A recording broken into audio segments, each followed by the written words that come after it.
Hello everyone. In this lecture, we are going to learn about weighted resistor type digital to analog converter. हम लोग weighted resistor type digital to analog converter को देखेंगे। तो ये देखिए आपका digital to analogue converter का एक टाइप्स है। इससे पहले हम लोग पढ़े थे R2R ladder type digital to analogue converter. यहाँ हम लोग देखेंगे weighted resistor type digital to analogue converter. तो ये देखिए आपका ये लॉजिक डायग्राम है weighted resistor type digital to analogue converter का। यहाँ पे देखिए ये आपका MSB है D3, D2, D1, D0। D0 आपका क्या है? LSB है और वही D3 क्या है? MSB है। तो MSB जो है एम्पलीफाई होता है RF/R।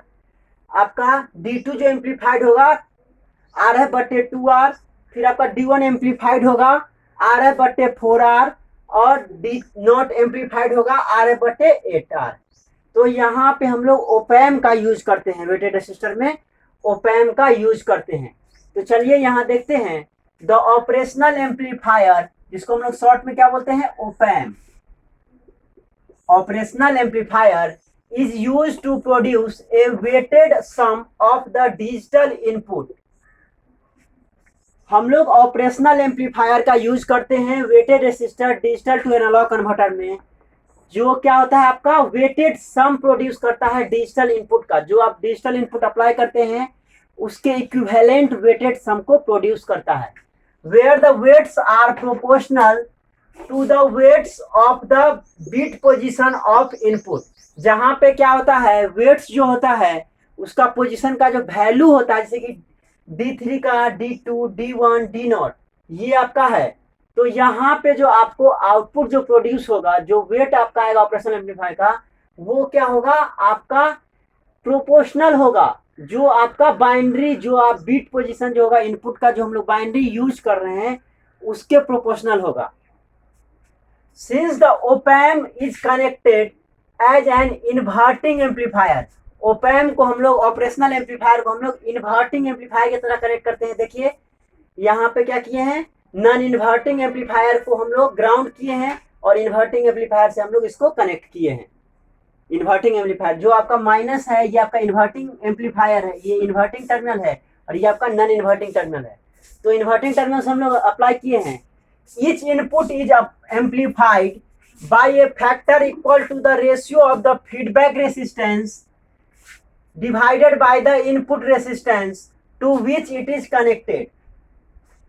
आपका जो एम्पलीफाइड जो होगा वो क्या होगा, हम पहले भी बताए हैं, जैसे कि आपका D3 जो MSB है ये एम्पलीफाइड होगा आपका RF फीडबैक रेसिस्टेंस बटे जो इसका रेसिस्टेंस है divided by the input resistance. तो देखिए D3 के लिए इनपुट रेसिस्टेंस क्या है? R है, तो RF/R से आपका एम्पलीफाइड होगा D3।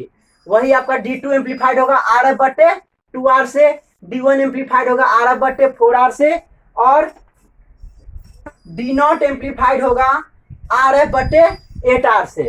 तो इस तरह से आपका एम्पलीफाइड होगा। The MSB D3 is amplified by RF/R, D2 is amplified by RF/2R, D1 is amplified by RF/4R and LSB D0 is amplified by RF/8R। तो इस तरह से आपका एम्पलीफाइड होगा।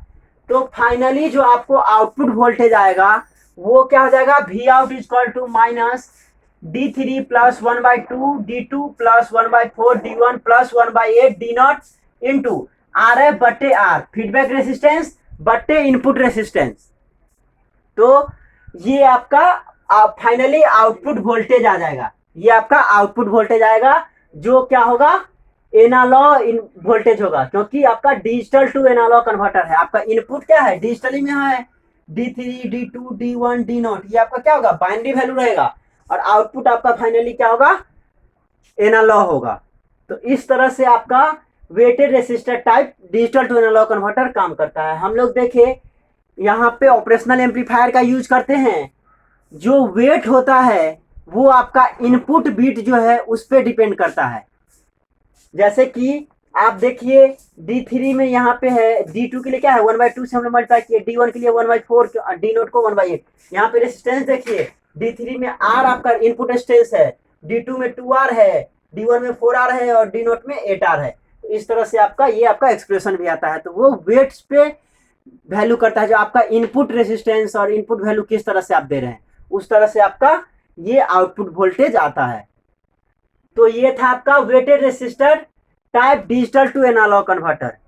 इसका डिसएडवांटेज क्या है, हम लोग R2R लैडर टाइप में देखिए 2 ही रेसिस्टेंस का यूज कर रहे थे, एक R और दूसरा 2R, बस 2 रेसिस्टर का कॉम्बिनेशन था, सीरीज पैरेलल कॉम्बिनेशन था। वही अगर वेटेड रेसिस्टर की बात करें तो यहाँ पे क्या है, आपका रेसिस्टेंस वेरी कर रहा है। यहाँ देखिए R है, 2R, 4R, 8R इस तरह से बढ़ रहा है। तो आपको क्या है, डिफरेंट वैल्यू का प्रिसीजन रेसिस्टर का जरूरी है। तो ये क्या हो गया, इसका डिसएडवांटेज हो गया। आपको डिफरेंट सारा रेसिस्टर चाहिए। वहां पे क्या था, R2R लैडर में केवल 2 रेसिस्टर चाहिए था, R और 2R। तो ये इसका क्या हो गया, डिसएडवांटेज हो गया। जो डिफरेंट सारा रेसिस्टर आपको चाहिए उसका प्रिसीजन वैल्यू हाई चाहिए। Thank you for watching my video, thank you so much.